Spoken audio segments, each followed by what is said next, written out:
隋文帝杨坚是自然病逝，还是被太子杨广给弑杀的呢？仁寿宫这座壮丽巍峨的宫殿，不仅见证了隋文帝与独孤皇后的恩爱，也让杨坚的死因变得扑朔迷离，引发了无数的争议。本期视频，我们就一起走进仁寿宫之变及杨广弑君杀兄。593年，隋文帝下诏在齐州之北营造仁寿宫，任命杨素为总监，宇文恺为检校将作大将。历经2年的精心营造，仁寿宫终于竣工建成了。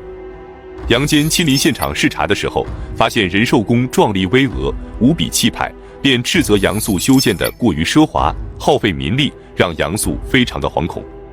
然而，独孤皇后却对仁寿宫赞不绝口，使杨坚的态度发生了逆转，不仅消除了对杨素的责备，还赏赐了100万钱以示嘉奖。独孤皇后自幼通达书识，聪慧过人。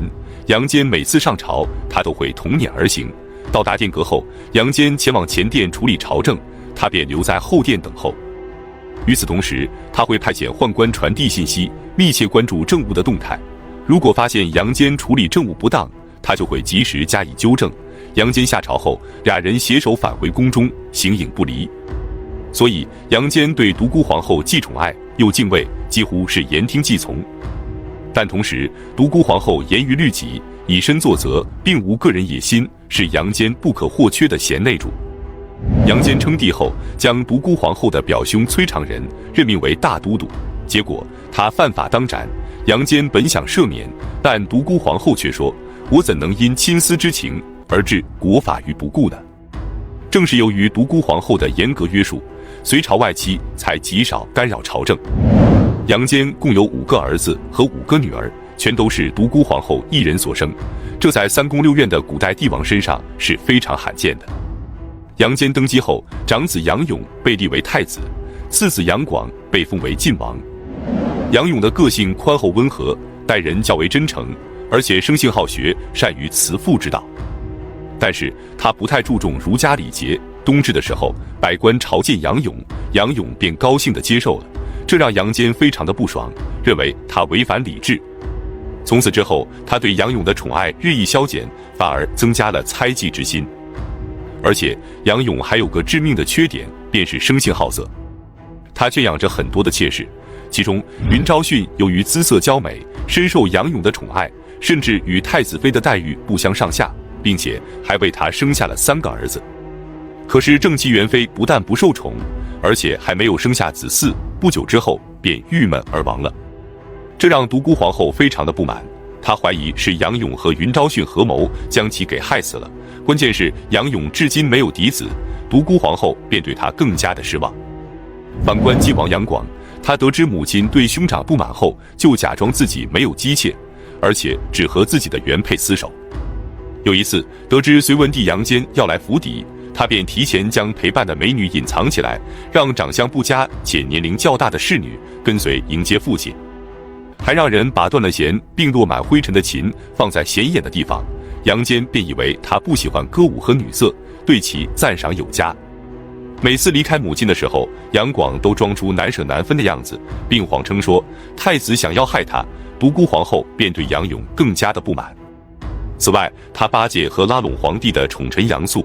于是杨坚让杨素探望杨勇的时候，他便故意激怒杨勇，致使杨勇说出了很多抱怨的话，让杨坚非常的气愤。每次入朝的时候，杨广的车马侍从都非常简朴，对待朝臣也表现出恭敬和谦卑的态度，因此大臣们对他的评价便非常高。接着他收买太子杨勇的亲信姬微，充当自己的耳目，并且指使姬微告发太子，说太子经常找人算卦，算到皇帝快死的时候，太子便非常高兴。隋文帝听说后，流下了伤心的眼泪，立即下令囚禁杨勇，并让杨素负责审问。独孤皇后也百般指责杨勇，要求将其废除。600年，隋文帝下诏将杨勇废为庶人，改立杨广为太子。2年后，独孤皇后在永安宫病逝，终年59岁。隋文帝非常悲伤，耗费巨资修建了一座禅定寺，为笃信佛教的独孤皇后祈祷冥福。禅定寺修建于永阳坊和和平坊的东半部分，寺里建有一座7层的木塔，高约97米，比后来的大雁塔还要高出32.5米，是当时世界上最高的木质高塔。独孤皇后在世的时候，隋文帝的后宫如同摆设一样。有一次，杨坚见尉迟迥的孙女颇有美色，便将其临幸。独孤皇后得知后，趁杨坚上朝之时将其杀害。从此之后，隋文帝便不再与任何嫔妃亲密，直到独孤皇后病逝，62岁的杨坚才有机会宠幸其他嫔妃。于是，2个江南美女便成为了杨坚的最爱，封她们为宣华夫人和荣华夫人。宣华夫人是南朝后主陈叔宝的妹妹，荣华夫人的家世不详，但也是江南美女，深得杨坚的喜欢。杨广得知后，立即给宣华夫人送去了金蛇和金驼等物，宣华夫人便助他坐稳太子之位。604年6月，杨坚将朝政托付给太子杨广，然后带着宣华夫人和荣华夫人前往仁寿宫避暑。临行前，术士张筹太医极力劝阻，但杨坚不肯听从，张筹太医便说：“此行恐怕栾瑜不能返回啊！”杨坚听后大怒，立即将其关入大牢，并且声称回来之后便将其斩首。结果1个月之后，杨坚便身患重病，无法起驾了。7月初时，他在病榻上与百官诀别，并让太子杨广赦免张筹太医。7月14，杨坚在仁寿宫驾崩，终年64岁，太子杨广继位，即隋炀帝。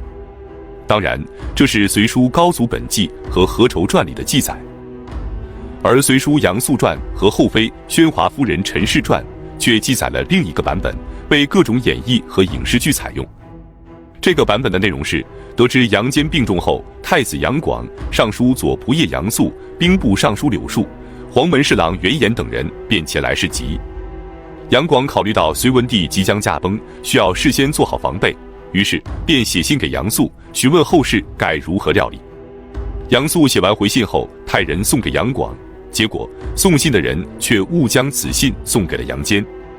杨坚看后大怒，恰巧此时宣华夫人出去更衣，却衣衫不整地跑了回来。杨坚问其原因，他便流泪说道：“太子无礼。”杨坚听后震怒，捶着床说道：“如此畜生，怎能托付重任？独孤是误我呀！”于是他叫来柳树和袁岩，对他们说：“快把我儿召来。”柳树和袁岩以为是让他们去叫杨广，杨坚却补充说：“去找杨勇。”柳树和袁岩出来后，便开始起草敕书。杨素得知此事后，连忙派人告诉杨广。杨广大惊，立即做出部署。首先，他假传隋文帝的旨意，将柳树和袁岩逮捕，使隋文帝重立杨勇的计划破产。接着，命令宇文述和郭衍率领东关的士兵速卫仁寿宫，使仁寿宫与外界隔绝，杨坚便彻底掌握在了杨广的手中。最后，他将宣华夫人以及其他宫女全都赶到其他房间，派遣张衡进入了隋文帝的寝室。不久之后，传来皇帝驾崩的消息，但杨广密不发丧。《大业略记》里记载，杨坚是被张衡给毒死的，而《通历》则记载杨坚血溅屏风，是被张衡刺杀的。8天之后，杨广发布了隋文帝驾崩的消息，随后杨广继位，即隋炀帝。接着，他假拟隋文帝的遗诏，将杨勇赐死。兵部尚书柳树是杨坚的女婿，被杨广罢官后，图迁至龙川郡，并责令兰陵公主改嫁。可兰陵公主不从，请求与丈夫一起前往，但杨广不肯答应，兰陵公主便忧愁愤恨而死。几年之后，柳树又被迁往宁越，即今天广西钦州，感染瘴毒而死，时年39岁。袁岩则被迁往南海郡，被人诬告后，杨广下令将其杀害。凶手张衡则受到了杨广的重用。然而8年之后，由于小妾诬告他诽谤朝政，杨广便将其赐死。临死前，他大声地说道：“我都为人们做了些啥事啊？还敢奢望久活吗？”宣华夫人遵从妃嫔守节的制度，出居于仙都宫，但被杨广召回宠幸，1年之后去世，时年29岁。杨广非常伤感，为其写下了《神伤赋》。荣华夫人也被杨广宠幸。至此，仁寿宫之变结束。但是这里有几个疑点：第一，在同一本隋书里，按照《高祖本纪》和《何愁传》的记载，杨坚是病逝的，而《杨素传》和后妃宣华夫人陈氏传里却记载杨坚是被杨广弑杀的，前后矛盾。其次，杨广隐忍多年，谨小慎微，而且多次拉拢宣华夫人，却在关键的时候做出非礼自己盟友的蠢事，不太符合常理。另外，杨广和杨素都在仁寿宫，完全可以面对面的密谋，何必要写信呢？而且还犯了如此低级的错误，将如此重要的书信误送给杨坚。何况杨广已经掌控全局，杨坚又不久于人世，完全没有必要杀害父亲，留下千古骂名。所以，你认为杨坚是病逝的，还是被杨广弑杀的呢？请在评论区留言。